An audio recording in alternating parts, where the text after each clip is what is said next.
We were supposed to be raised on telepathy. We still have telepathic powers, and this in part is the reason for intuition and feeling other people's energies. Language has been an attempt to cut off this connection. Every word we say is a magic spell.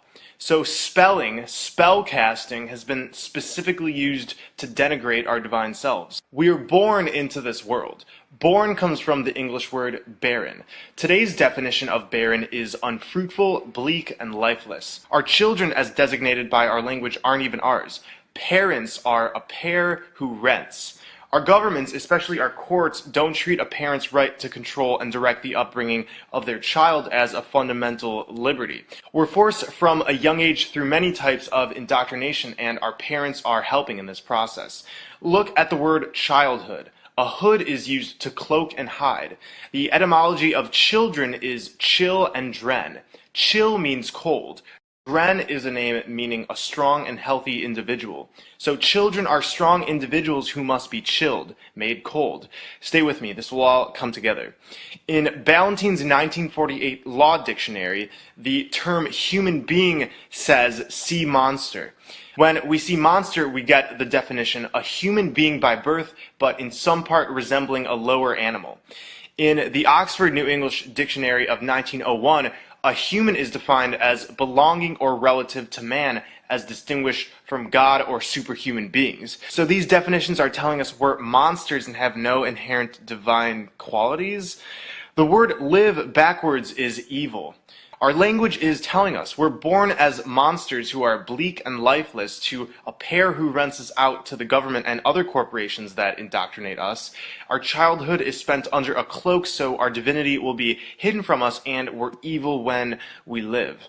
Our sentences are made up of words. The word sisters in Greek mythology were fates or witches who controlled the fates of man.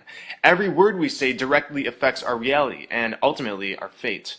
The Egyptian deity Thoth is said to have invented language and writing. The original purpose was to use words for magic. The words write and write are pronounced the same. A rite is a ceremony or ritual. Whenever we're writing with words or speak, we're initiating a ritual. Books contain chapters. A chapter often refers to a sect of a secret society or religious order. To page someone is to summon them. Pages in books made of words are summoning things to enslave or imprison our souls. The word grammar comes from the French word grammaire or grimoire. Grimoires were ancient magic books which contained instructions to summon demons.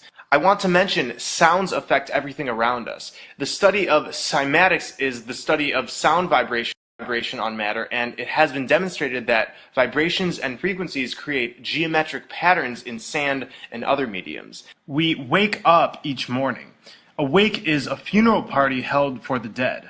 At the beginning of each day, we say to each other, "Good morning."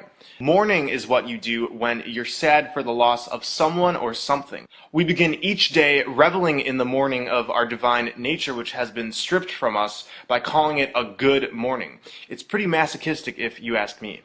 We then go to work at our occupation. When we occupy something, it can mean being occupied by a military force, like in war. Many occupations are focused on money and the dog-eat-dog mentality. The dollar bill comes first before the environment or even each other. Therefore, we are committing war against each other and Mother Earth during each day we work our occupation. We are the military occupiers. An urn is for the ashes of the dead. For the average 9 to 5 worker, it would have to be one of the weekdays in order to earn a living. I agree, you would have to be in a weekdays to earn a living. During the week, we become weaker and weaker until finally it's the weekend, and we have become weakened. Somebody or something who is weakened has no power. And during the weekend, many of us turn to drink alcohol. Alcohol comes from the Arabic word al-kul, which is a body-eating spirit. It's also the source of the word ghoul. We drink booze or booze. Booze are synonymous with spirits who scare you, but what can you expect when you're drinking spirits? Alcohol has always been a medium for entities to flow through, and the effects in part demonstrate this. You want to know one dangerous phrase that I bet you say unintentionally? You won't believe you were tricked into saying this. Check it out. The phrase "be careful" is very dangerous. Let me show you through scripture. casting all your care on him, for he careth for you. So scripture says to cast all of your cares onto the Lord, because he will do the caring for you. You don't have to worry anymore. So why would I be full of cares? See, the enemy knows that death and life is in the power of the tongue, and so he uses magic against you through the words you say. That's why it's called spell that word, because he's casting spells. You ever said good morning? You ever said your head is killing you? These are spells that you're casting on yourself because it's the norm. So no more saying this. Here are 3 Christian movies on Tubi that will help you in your walk with Christ. Subscribe and follow for more.